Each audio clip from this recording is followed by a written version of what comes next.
Good afternoon, Pottinger's class. Today we finished finding perimeter and area of triangles, excuse me, rectangles and parallelograms. All right, here we go, perimeter. Perimeter is the measurement of the what part of a shape? Outside. Area is the measurement of what part of a shape? Inside. Beautiful.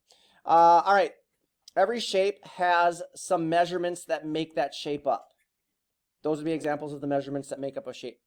These would be examples of measurements that make up a shape. What do we call that word?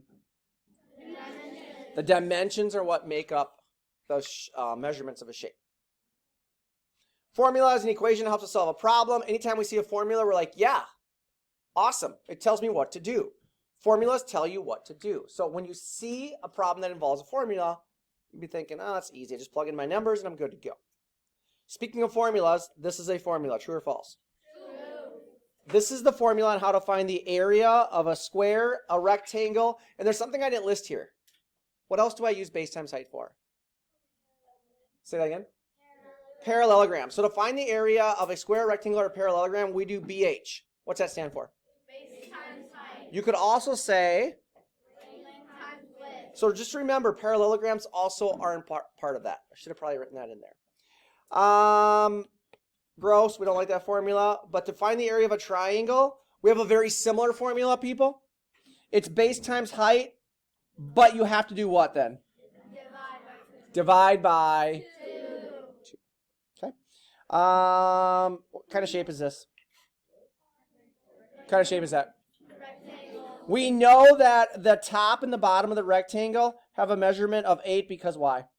They're the same. Well, rectangle, the top and the bottom are the same. Opposite sides are the same. But also we have the congruent markers, right? So if this side is 7 and we have congruent markers and it's a rectangle, what's the left side?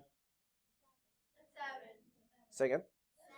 7. To find the perimeter of a shape, you just add up all the dimensions that are around the outside, yes? Yes. Boom. 8 plus 8 plus 7 plus 7. To find the area, it's base times height. The base is what? 8. The height is what? 7. This is a very interesting triangle. This side is 9 1/4 inches. This side right here is what? 8 2/3. This side right here is what? 8 1/2. We just add them up and we have the perimeter, yes or no? Yes. And there we go. Lots of addition with our mixed numbers. Now, is this the height of the triangle? No, the height of the triangle can't be slanted. It's literally got to be a straight line from top to bottom, right? So if you have a shape that doesn't truly have a line that goes from top to bottom, they give you one of these little dotted line things, and they'll tell you the height, right? To find the area of a triangle, we just said it's base times height divided by 2, right? So let's look at this triangle. What's the base? 8. What's the height? 9. So there's our 9, right? And we have to divide that by... Good? Yes. Last thing, parallelogram. To find the area of a parallelogram, again, it's base times height. Is this the height of this parallelogram? No. Is this the height? Yes. So to find the area, it's just 5 times 7, yes? Yes.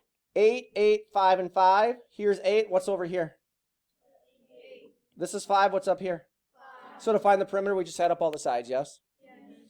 Once in a while, you may be asked to find a missing piece. What method should we use? Guess and check. If you're trying to find a missing piece, guess and check is a great method. We good?